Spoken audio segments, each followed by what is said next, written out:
വചനമൊഴി July 18. റോമ 13:1-6, മത്തായിയുടെ സുവിശേഷം 22:15-22.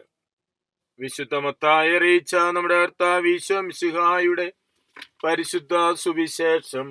അപ്പോൾ ഫരീസയർ പോയി ഈശോയെ എങ്ങനെ വാക്കിൽ കൊടുക്കാമെന്ന് കൂടിയാലോചന നടത്തി. അവർ തങ്ങളുടെ അനുയായികളെ ഹെരോദ്യരോടൊപ്പം അവന്റെ അടുക്കിലേക്ക് പറഞ്ഞയച്ച് പറഞ്ഞു, ഗുരു, നീ സത്യവാനാണെന്നും ദൈവത്തിന്റെ വഴി സത്യത്തിൽ പഠിപ്പിക്കുന്നുവെന്നും ആരാലും സ്വാധീനിക്കപ്പെടാത്തവനാണെന്നും ആരുടെയും മുഖം നോക്കാത്തവനാണെന്നും ഞങ്ങൾ അറിയുന്നു. അതുകൊണ്ട് ഞങ്ങളോട് പറയുക, നിനക്ക് എന്തു തോന്നുന്നു? സീസറിന് നികുതി കൊടുക്കുന്നത് നിയമാനുസൃതമോ അല്ലയോ? അവരുടെ ദുരുദ്ദേശം മനസ്സിലാക്കിക്കൊണ്ട് ഈശോ പറഞ്ഞു, കപടനാട്യക്കാരെ, നിങ്ങൾ എന്നെ പരീക്ഷിക്കുന്നതെന്ത്? നികുതിക്കുള്ള നാണയം എന്നെ കാണിക്കുക. അവർ ഒരു ദിനാറ അവന്റെ അടുക്കൽ കൊണ്ടുവന്നു. ഈശോ ചോദിച്ചു, ഈ രൂപവും ലിഖിതവും ആരുടേതാണ്? സീസറിന്റേതെന്ന് അവൻ പറഞ്ഞു. അപ്പോൾ അവൻ അവരോട് അരുൾ ചെയ്തു, സീസറിന്റേത് സീസറിനും ദൈവത്തിന്റേത് ദൈവത്തിനും കൊടുക്കുക.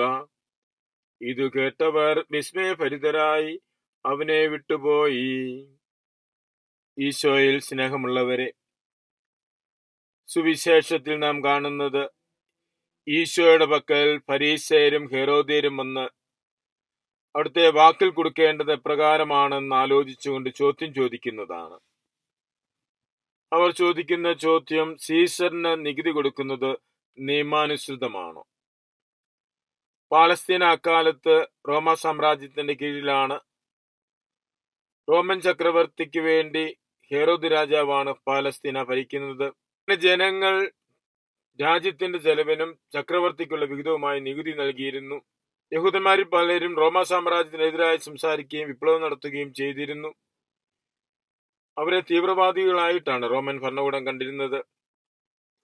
ഈശോയെ കൊണ്ട് റോമ സാമ്രാജ്യത്തിനെതിരെ പറയിപ്പിക്കുക എന്ന ലക്ഷ്യത്തോടു കൂടിയാണ് ഇവർ വന്ന് ഈശോയോട് ചോദ്യം ചോദിക്കുന്നത്. ഈശോ റോമ സാമ്രാജ്യത്തിനെതിരെ പറഞ്ഞാൽ ഈശോയെ വാക്കിൽ കുടുക്കി റോമ സാമ്രാജ്യത്തിനെതിരായിട്ടുള്ള ആളായി ചിത്രീകരിക്കാം. അവർ ഈശോയോട് ചോദ്യം ചോദിക്കുന്നു. ഈശോ അവരോട് പറയുന്നത്, സീസറിനുള്ളത് സീസറിനും ദൈവത്തിനുള്ളത് ദൈവത്തിനും നൽകുവാനാണ്. ഇസ്രായേൽക്കാർക്കുള്ള ഏറ്റവും വലിയ കൽപ്പന, നിന്റെ ദൈവമായ കർത്താവിനെ പൂർണ്ണ ഹൃദയത്തോടും പൂർണ്ണാത്മാവോടും സർവശക്തിയോടും കൂടി സ്നേഹിക്കുക, നിന്റെ അയൽക്കാരനെ നിന്നെ പോലെയും. ദൈവത്തിന്റെ നിയമങ്ങളെയും രാഷ്ട്രത്തിന്റെ നിയമങ്ങളെയും മാനിക്കുവാനും പാലിക്കുവാനും കടമയുണ്ട് എന്നാണ് ഈശോ പഠിപ്പിക്കുന്നത്. നിന്നെപ്പോലെ നിന്റെ അയൽക്കാരനെ സ്നേഹിക്കുന്നതിന്റെ ഭാഗമായി നീ രാഷ്ട്രത്തിന്റെ നിയമങ്ങളും പാലിക്കുക. മിശിഹായുടെ അനുയായികളെന്ന നിലയിൽ ദൈവിക നിയമങ്ങളും രാഷ്ട്രത്തിന്റെ നിയമങ്ങളും പാലിച്ച് ജീവിക്കുക. ദൈവത്തോടും സഹോദരങ്ങളോടുമുള്ള കടമ നിറവേറ്റണമെന്ന കാര്യമാണ് ഇന്ന് തിരുവചനം നമ്മെ ഓർമ്മിപ്പിക്കുന്നത്. എല്ലാറ്റിനും ഉപരിയായി ദൈവത്തിന് നൽകേണ്ടത് ദൈവത്തിന് നൽകുവാനും തന്നെ പോലെ തന്നെ സഹോദരങ്ങളെ സ്നേഹിക്കുവാനും നമുക്ക് സാധിക്കണമെന്ന് തിരുവചനം ഓർമ്മപ്പെടുത്തുന്നു. അതിനുള്ള കൃപ നമുക്ക് പ്രാർത്ഥിക്കാം. മിശിഹ നമ്മെ അനുഗ്രഹിക്കട്ടെ. ആമേൻ.